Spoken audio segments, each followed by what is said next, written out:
इस सुरेश कोत के वीडियो को समझने के लिए आपको थोड़ा सा ट्रेलर दिखाया गया था ताकि आप लोग वास्तव में ये विचार कर सको, इतने सारे प्रमाण देख के, सबूत देखकर, गुरुजी के मुख से सुनकर कि भैया ये किसान आंदोलन, जाट आंदोलन, ये गंदी राजनीति, जिस प्रकार से ये मैनेजमेंट वाले भाई बहन अपने कोऑर्डिनेटरों के द्वारा भ्रमित किए गए और ये कह देते हैं कि गुरुजी का आदेश है, गुरुजी हमें आदेश देते हैं, गुरुजी का परिवार गुरुजी के आदेश के बिना कुछ नहीं करता। अब पता चलेगा आगे आप लोगों को, अब आपको बिल्कुल सारी बातें बिल्कुल आईने की तरह साफ साफ दिखाई देंगी कि काल प्रेरणा से कितना भयंकर मनमाना आचरण संगत में चल रहा है और गुरुजी के परिवार को गुरु नहीं बल्कि काल हैंडल कर रहा है, काल।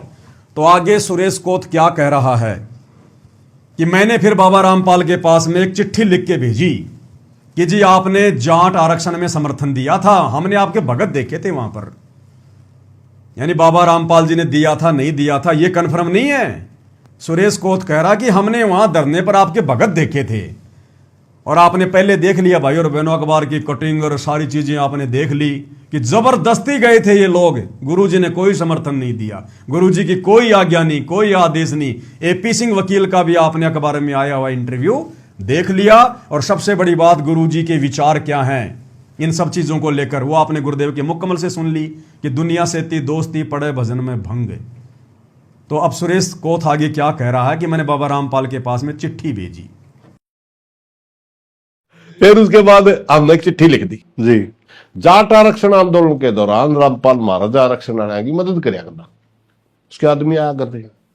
हमने भी चिट्ठी लिख दी उड़े जेले में, मैं चिट्ठी लिखो, चिट्ठी लिख दी मैं किसान आंदोलन हमारी मदद कराया करूँ। उड़े हमारी चिट्ठी फाइनल होगी भाई कोई आंदोलन चलाओगे जी, हाँ मैं तारी मदद करा।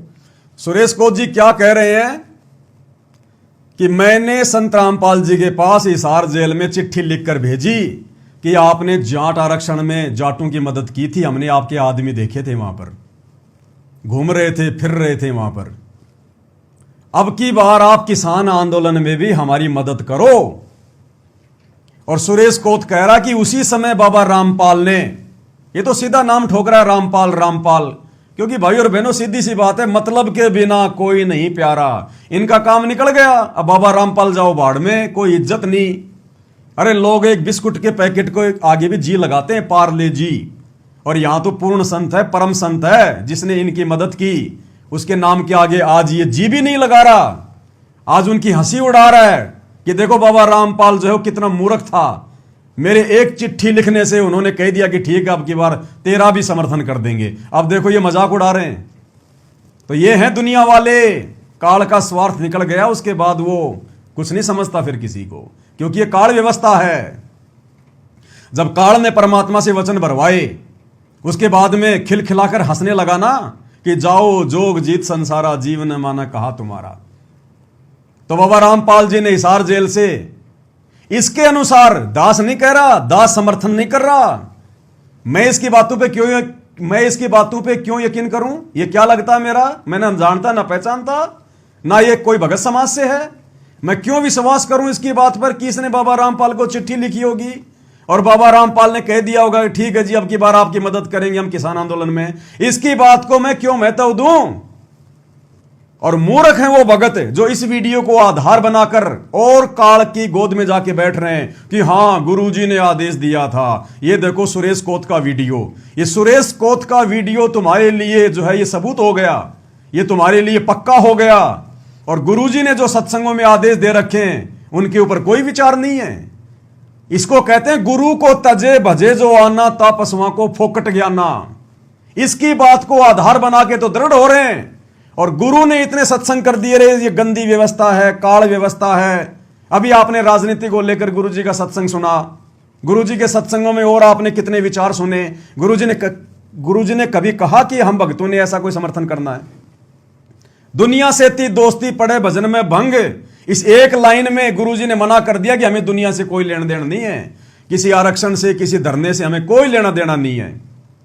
तो इसकी बात पर जो भगत यकीन कर रहे हैं इस वीडियो पर, वो सबसे बड़े मंदबुद्धि, सबसे बड़े मूर्ख काल ऐसे ठगेगा त्रिकुटी पर। जब यही ठग रहा तुम्हें, तुम्हारा गुरु तो मना कर रहा है और ये व्यक्ति कह रहा है कि मेरे को बाबा रामपाल जी ने हां कर दी कि ठीक अब की बार आपकी भी हम मदद करेंगे, इसकी बात को हम सत्य मान रहे हैं, यही है कि तत्व ज्ञान है? ऐसे तो कोई भी ऐरा गहरा नथु बहरा हमारे को भ्रमित कर देगा दिन में 20 बार। हम त्रिकुटी पर जाएंगे, काल ऐसे ही किसी नेता का रूप बना के आ जाएगा और ऐसा ही कोई इंटरव्यू दे देगा, तुम तो मान लोगे उसकी बात में कि हाँ भाई बिल्कुल सही कह रहा है। यही भक्ति है क्या? इस इंटरव्यू को आधार बना लिया और गुरुजी के लंबे लंबे सत्संग जो तुम 20 साल से सुन रहे हो उनको आधार नहीं बना रहे तुम, भक्ति सफल होगी तुम्हारी? अब भाई और बहनों, इसका भी हम निर्णय करेंगे ज्ञान आधार से। चलो एक समय के लिए हम मान लेते हैं कि इस सुरेश कोथ ने संत रामपाल जी के पास अपनी चिट्ठी भेजी और भाई संत रामपाल जी तो परम पिता हैं, वो तो सबके पिता हैं, राक्षसों के भी पिता हैं, दानवों के पिता हैं, मानवों के पिता हैं, देवताओं के पिता हैं। वे तो सबके बाप है, सबके पिता है, उनको सबकी चिंता, सबकी फिक्र है।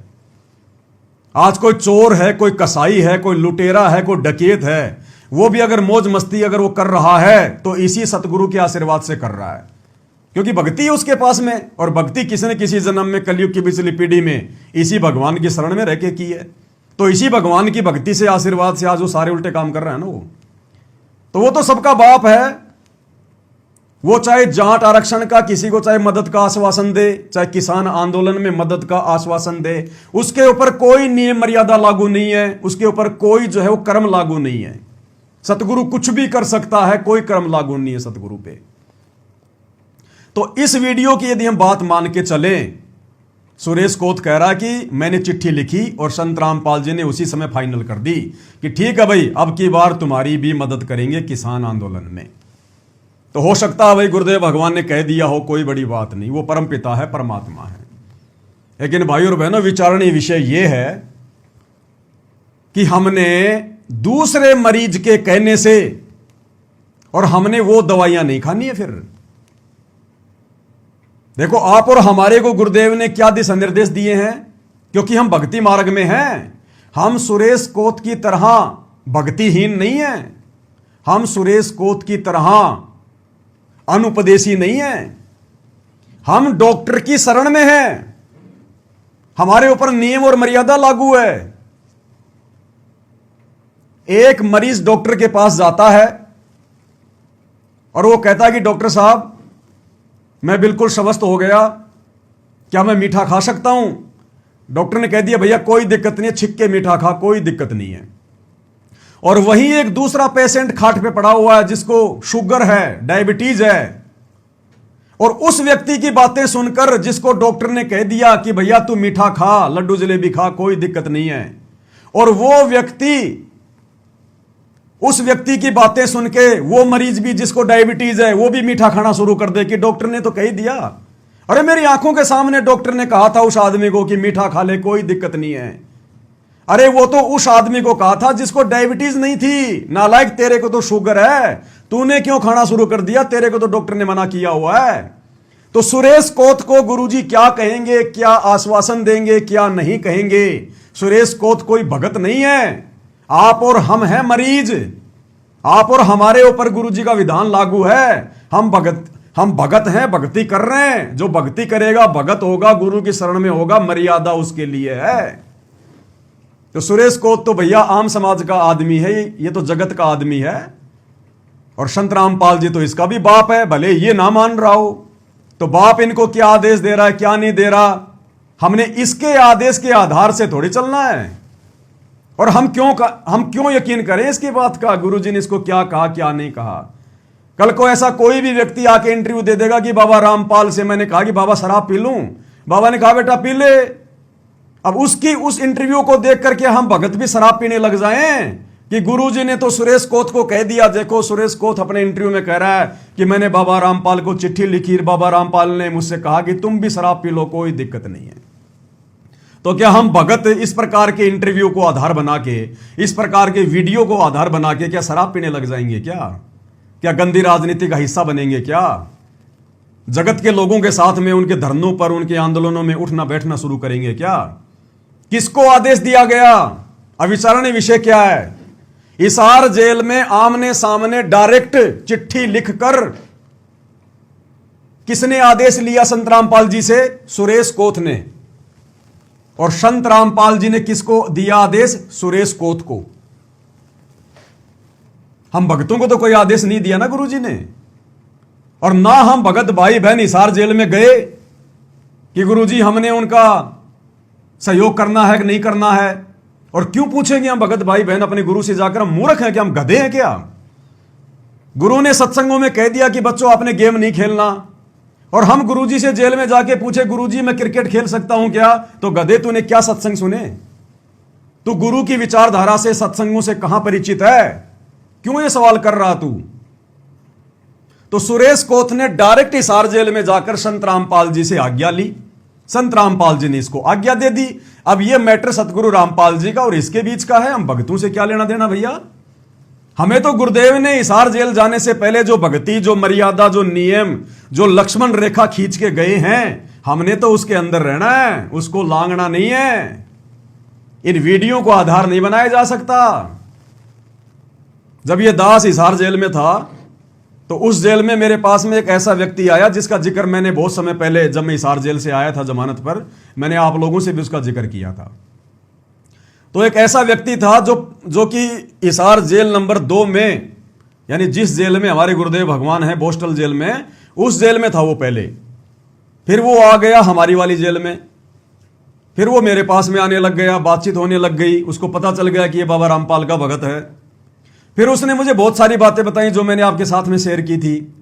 तो उसने क्या कहा था कि एक समय हिसार जेल में, क्योंकि जब दिन में 1-2 घंटे की हम लोगों को जो मतलब की छुट्टी मिलती थी बाहर जो है घूमने फिरने के लिए, तो बाकी जो व्यक्ति होते थे जो जेल में होते थे वो लोग जो है मतलब वॉलीबॉल खेला करते थे, वॉलीबॉल खेला करते थे। तो मैं भी घूमने के लिए ऐसा बाहर जो है निकल जाया करता था, लेकिन मैं वॉलीबॉल वहां पर देखा नहीं करता था। खेलना तो खैर बहुत दूर की बात है, मैं वहां पर जो है वहां पर खड़े होकर दूसरे लोगों के साथ में उन खेलते हुए लोगों को भी नहीं देखा करता था। तो मेरा एक साथी था जो मेरे साथ में रहता था उसी वार्ड में, वो बोला यार देखने में क्या जाता है, देखने में क्या दिक्कत है? मैंने कहा नहीं भाई, मैं क्या करूंगा देख के, मुझे क्या मिलेगा इनको देख के बता, मैं अपना क्यों समय बर्बाद करूं? मैं अपना घूमता फिरता अपने मंत्र जाप करूंगा ना। तो उस व्यक्ति ने कहा कि जब मैं तुम्हारे गुरुजी के साथ में जेल नंबर 2 में था तो एक समय वहां पर जो लड़के वॉलीबॉल खेल रहे थे उनकी वॉलीबॉल फट गई, और उन्होंने बाबा रामपाल जी के बाबा रामपाल जी के पास में अपनी प्रार्थना भिजवाई कि बाबा हमारे को वॉलीबॉल की व्यवस्था करवाओ। तो बाबा रामपाल ने उसी समय आदेश दे दिया कि भैया इनके लिए नई वॉलीबॉल लाके दे दो इनको। और बोला यार तू वॉलीबॉल भी नहीं खेलता, तुम्हारे गुरुजी तो जेल में वॉलीबॉल भी दे रहे हैं उन लोगों को। तो मैंने कहा भैया मेरे गुरु ने मुझे अपने नियम और मर्यादाओं में बताया कि बच्चों आपने तो मोबाइल में वीडियो गेम भी नहीं खेलना, आपने कोई मैच नहीं देखना, खेलना तो बहुत दूर की बात है, आपने मैच देखना भी नहीं है टीवी में मोबाइल में। तो मैच चाहे टीवी में देखो, चाहे मोबाइल में देखो, चाहे जेल में खड़े होकर देखो, देखना तो देखना है। तो मैंने कहा भैया मेरा गुरु चाहे लाख लोगों को फुटबॉल लाके दे, वॉलीबॉल लाके दे, वो गुरु है, वो परमात्मा है, उन पे कोई कर्म लागू नहीं है, मेरे ऊपर कर्म लागू हैं। मेरा गुरु डॉक्टर है, मैं मरीज हूं, मैं मरीज हूं तो भैया वो परहेज मेरे ऊपर लागू है, डॉक्टर पे लागू नहीं है। तो भाई और बहनों हिसार जेल में तो गुरुजी ने उन कैदियों को वॉलीबॉल भी लाके दी, और आप और हम भक्तों को गुरुजी सत्संगों में कह रहे हैं कि बच्चों तुमने वॉलीबॉल खेलनी भी नहीं है, कोई खेल रहा है तुमने वहां बैठना भी नहीं है, मोबाइल में तुमने वीडियो गेम भी नहीं खेलने। अब बताओ, एक तरफ तो गुरु हिसार जेल में लोगों को वॉलीबॉल लाके दे रहा है और अपने भक्तों को गुरुजी मना कर रहा है, क्योंकि वो जगत वाले हैं और हम भगत हैं। इसी प्रकार सुरेश कोत को जो गुरुजी कह रहे हैं कि ठीक है किसान आंदोलन में तेरी मदद करेंगे, वो जगत वाले को कह रहे हैं, भक्तिहीन प्राणी को कह रहे हैं। लेकिन हम भगत हैं, हम मरीज हैं, हमारे ऊपर नियम लागू हैं। दुनिया से ती दोस्ती पड़े भजन में भंग, ये किसका नियम है, किसका आदेश है? हमारे गुरु का आदेश है। हमने इस आदेश पे चलना पड़ेगा, ना कि इस प्रकार के लोगों के ये हंसी मजाक उड़ाते हुए इंटरव्यू को देखकर हम लोग ये मान लें कि हमारे गुरुजी ने जाट आंदोलन का समर्थन कर दिया, हमारे गुरुजी ने फलाने आंदोलन का समर्थन कर दिया। ये ज्ञान आधार नहीं है, ये परीक्षा चल रही है, ये हम भक्तों की ये परीक्षा का हिस्सा है। क्योंकि आज इसके ऊपर वीडियो बन रहा है ना, तो ये वीडियो भी इस व्यक्ति का जेल में जाना, गुरुजी से मिलना, ये बातें करना हम भक्तों की परीक्षा का एक हिस्सा है। और आगे देखो कैसे फंस गए, कैसे फंस गए ये मूर्ख आदमी सतलोक आश्रम मैनेजमेंट हरियाणा वाले।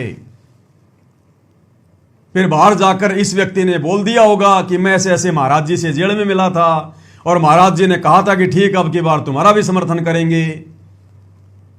और मूर्ख सतलोक आश्रम मैनेजमेंट हरियाणा ने इनके धरने पर जाकर 5 लाख रुपए का चंदा दे दिया, 5 लाख रुपए का।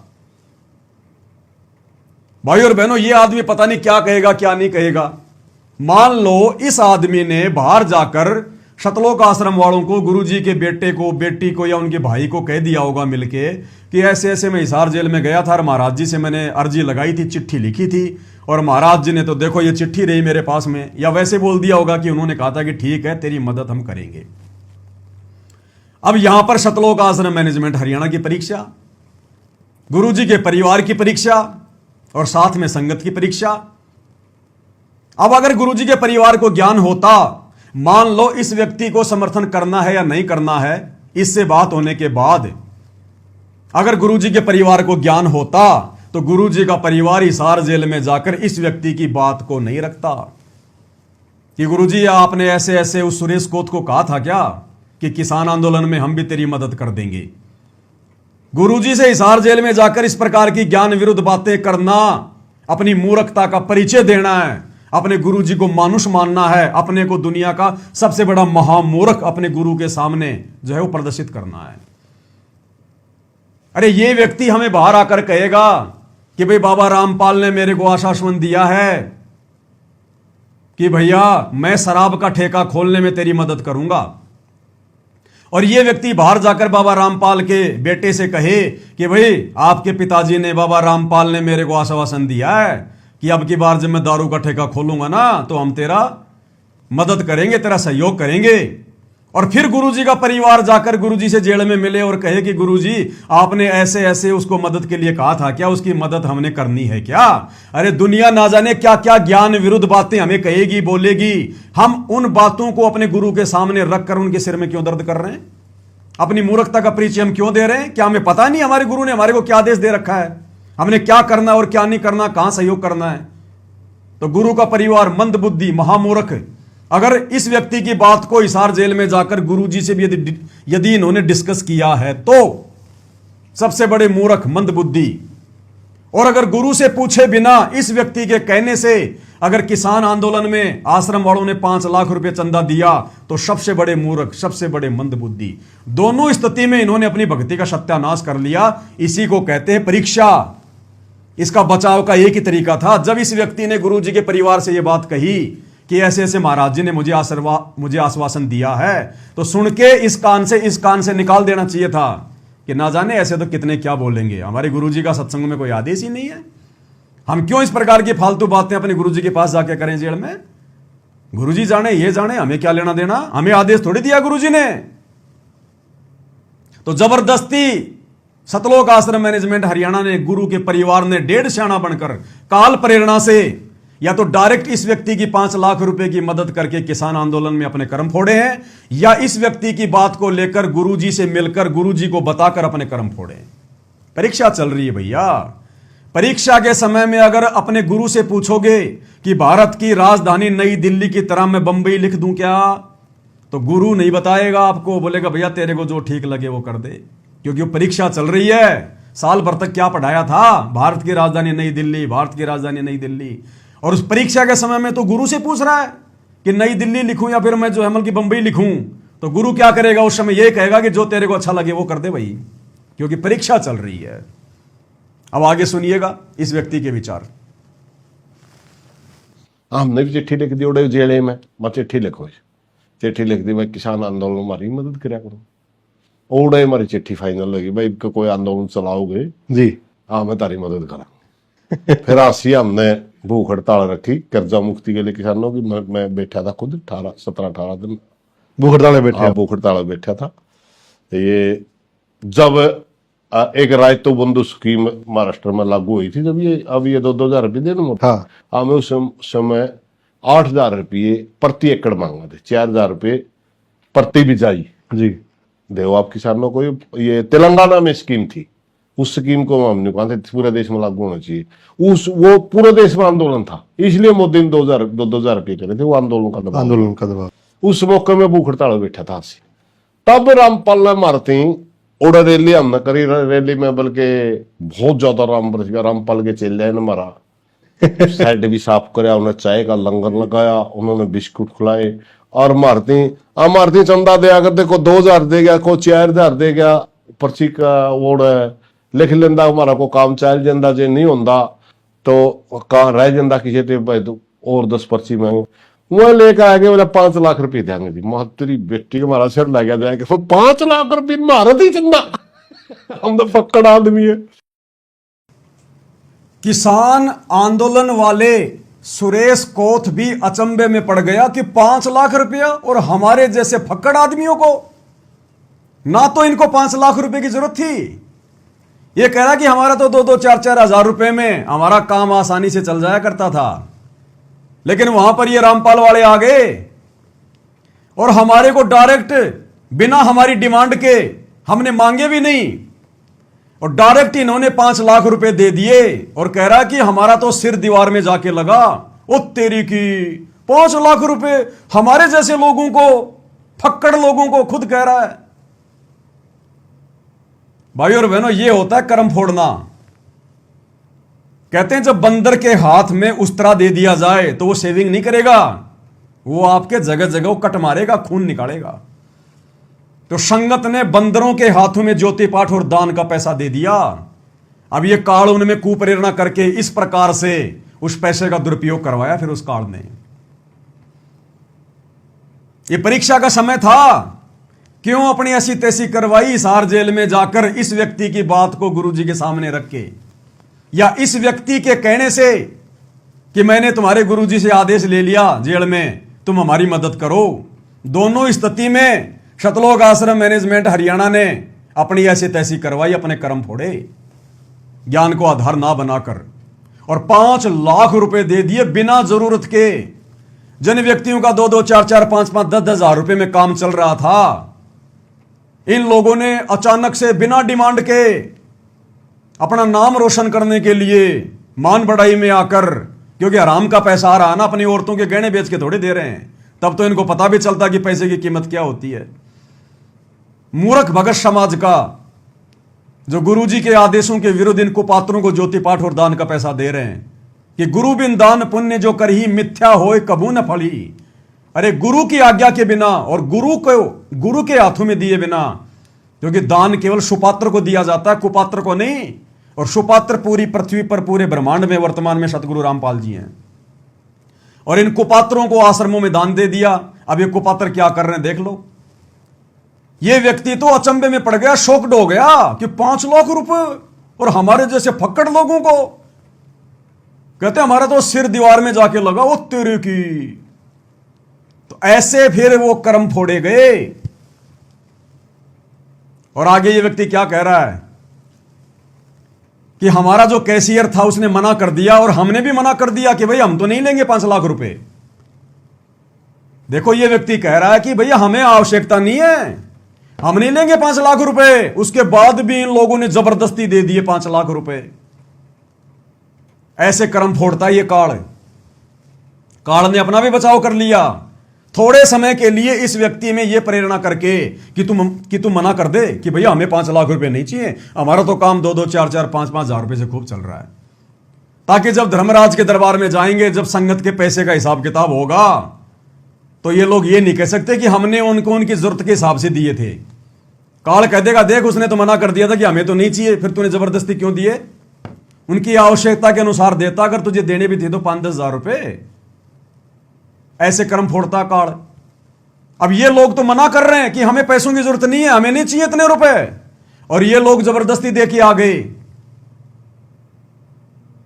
और आगे सुरेश कोत कह रहा है लास्ट में, कहते हैं फिर बाबा रामपाल के उन पैसों ने हमारे संगठन को भी तोड़ दिया, क्योंकि आवश्यकता से ज्यादा पैसा आ गया, आपस में उनमें फूट पड़ गई। तो कह रहा हमारे किसान आंदोलन की एकता को भी फोड़ दिया, खंड खंड कर दिया बाबा रामपाल के उस सहयोग ने जो मैंने हिसार जेल में मांगा था। कहते हैं हमारे आंदोलन को तोड़ दिया उस बाबा रामपाल के उस दान ने, उस चंदे ने, क्योंकि खुद कह रहा है कि हम तो फक्कड़ आदमी, और फक्कड़ आदमी के पास जब इतने सारे पैसे आ गए तो वो क्या करेंगे, फिर लड़ेंगे झगड़ेंगे। तो कह रहा है उन पैसों को लेकर जो बाबा रामपाल के भगत लेके आए थे आवश्यकता से ज्यादा, उन पैसों ने आगे चलकर हमारे संगठन को तोड़ दिया, लड़ाई झगड़े शुरू हो गए, खुद का भी नुकसान और बेचारे सुरेश कोत का भी नुकसान। देखिएगा आगे। वह लेकर आ गए, बोला 5 लाख रुपए देंगे जी। तेरी बेटी को हमारा सिर लग गया जाएगा, 5 लाख रुपए मारा दी चंदा। हम तो पक्कड़ आदमी है, मानो कैशियर लेने तो मैटिया बोला हम तो इतना चंदा बोल वो खोखा का रघविंदर चेयरमैन जी बोला जी 5 लाख देवे हैं। मैं तो कह 150 किला मालिक मैं भाई, फिर मन ने तो कदे पीछा हाथे लाया, कैशियर तो तेरा जी करता ले ले, तेरा जी करता ना ले ले। वो तो कह मैं निंदा नहीं, और सारे संगठन वाले ने बोले अपना सदा कदे भी खर्चा। खुद बता रहा हकीकत कि हमारा जो कैशियर था, जिसके पास में जो है वो चंदा आया करता था, कहते हैं कैशियर ले नहीं रहा, मना कर रहा बार बार कि हमें नहीं चाहिए 5 लाख रुपए, हमें नहीं चाहिए 5 लाख रुपए, और ये लोग जबरदस्ती 5 लाख रुपए दे रहे हैं। मान न मान मैं तेरा मेहमान, ऐसे कर्म फोड़े जाते हैं संगत के, जब बंदर के हाथ में उस्तरा दे दिया जाता है। ये आने वाले समय में पता चलेगा इस संगत को इन्होंने किन कुपात्रों को ज्योति पाठ और दान का पैसा दिया है। सुनिएगा आगे, आगे चलकर उस चंदे ने, उस 5 लाख रुपए ने इनके संगठन को भी तोड़ दिया। ये भी खर्चा नहीं पटा, इसके कैशियर के रुपये चल लेंगे, कदे कैशियर हमारे 10,000 रुपये मांगा, कदे 20,000 रुपये मांगा है, खर्चा ज्योति तो लाना पड़ा सारा, बाद में उसकी जेब तो लाग जाए। फिर वो कहे मेरे घर हाथ लाग गए, फिर संगठन वाले जिला अध्यक्ष थोड़े थोड़े करके दे में मैंने यार कदे भी कर्जा नहीं पटा, इनका अपना तो पीछे ला रही तो नहीं लेंदा। उसके रुपये ले लिए बाद। देखो मजाक उड़ा रहे हैं हम उन बातों का, हंस हंस के खिलिया उड़ा रहे हैं। अरे ये तो सतगुरु रामपाल जी भगवान का भी एहसानमंद नहीं रहा। इसने खुद गुरुजी से अरदास लगाई, बताई, गुरुजी ने कहा कि तेरी मदद कर देंगे, और मदद आ गई तो अब मजाक उड़ा रहा है, हंसी उड़ा रहा है, खिलियां उड़ा रहा है। यह है काल का पक्ष। बाद में रुपया ना हमारा संगठन भी तोड़ा। क्या कह रहा है, क्या कह रहा है? उस पैसे ने फिर हमारा संगठन भी तोड़ा। ध्यान से सुनना। उसके रुपये ले लिए, बाद में रुपया ना हमारा संगठन भी तोड़ा। उसके रुपये ले लिए, बाद में रुपया ना हमारा संगठन भी तोड़ा, क्योंकि बचत होगी। आंदोलन चल रहा हो, बड़ा अच्छा आंदोलन चल रहा, 1 लाख रुपये बचत होगी संगठन में। वो 1 लाख में बैठ जाओ हमारा संगठन तोड़ गिरा था। वो 1 लाख में बैठ जाओ हमारा संगठन तोड़ गिरा था। वो 1 लाख में बैठ जाओ हमारा संगठन तोड़ गिरा था। कह रहा उस 1 लाख रुपए ने गाड़ी निकाल के कह रहा है, बेटी आगे क्या बोल रहा आप जी ने सुन लिया होगा। कहते हैं उस 1 लाख रुपए ने हमारा संगठन भी तोड़ दिया, खुद का नुकसान करवाया सतलोक आश्रम वालों ने, और इनके संगठन का भी नुकसान कर दिया सतलोक आश्रम वालों ने।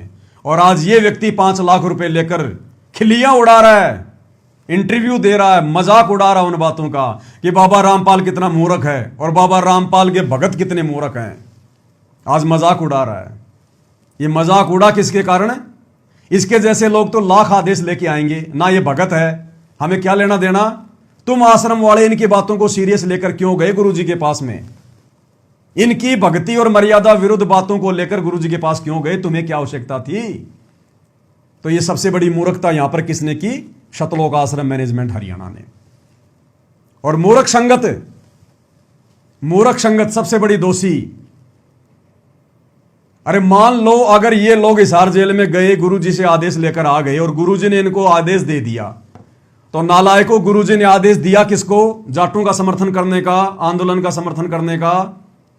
जो व्यक्ति हिसार जेल में प्रार्थना लेके गया, चाहे गुरुजी का बेटा हो, चाहे बेटी हो, चाहे भाई हो, तो गुरुजी ने आदेश दिया किसको? उस एक व्यक्ति को या 2 व्यक्ति को, जो मैनेजमेंट वाले हैं, जो गुरुजी से मिलने के लिए जाते हैं, उनके परिवार वाले। अरे तो वो अपने कर्म फोड़े जिसको गुरुजी ने आदेश दिया है या जिसने गुरुजी से आदेश लिया है, वो अपने कर्म फोड़े। अपनी औरतों के जेवरात बेच के उनको 5 लाख दे, चाहे 20 लाख दे, चाहे अपने बाप दादाओं की जमीन बेच के दे। अरे बाकी संगत को कब आदेश दिया गुरुजी ने? बाकी संगत कब गई हिसार जेल में सुरेश कोत की ये जो है प्रार्थना लेके? ये परीक्षा चल रही है संगत की। कल को परमात्मा कह देंगे, भाई मैंने तुम्हारे को कहां आदेश दिया था? मेरे पास तो मेरा बेटा आया था, मूर्ख बेटा, मैंने तो उसको कहा था, मैं नहीं कहता तो भी अपने वो कर्म फोड़ता, इसलिए मैंने कह दिया कि ठीक है भैया तुम देख लेना, थोड़ी बहुत उनकी मदद तुम कर देना। अब उसके बेटे की भी परीक्षा, गुरुजी के बेटे की भी परीक्षा। अब गुरुजी कह देंगे मैंने तो मेरे बेटे से कहा था, मेरे भाई से कहा था, जो मेरे से मिलने आए थे। तुम मेरे से मिलने आए थे क्या संगत वालों? तुमने मेरा आदेश सुना था क्या? तुमने क्यों दे दिया ज्योति पाठ और दान का पैसा? और जब ये बात तुम्हारे सामने आई तो तुमने बात क्यों नहीं उठाई कि भैया हमारा पैसा क्यों दिया गया? और ये कह देते कि हमारा पैसा नहीं है तो कोई बात नहीं, आज के बाद आप और हमारा रिश्ता समाप्त। तुम तो सारे उल्टे कर्म कर रहे हो। हम तुम्हारे पीछे क्यों चले? हम इन आश्रमों में धक्के क्यों खाएं? क्योंकि वर्तमान में तुम इन आश्रमों के संचालक हो। अगर हम तुम्हारी कुसंगति करेंगे, जो तुम सारे उल्टे काम कर रहे हो, हमारी तुम्हारी आदत टूटेगी। तो संगत भी यहां दोषी।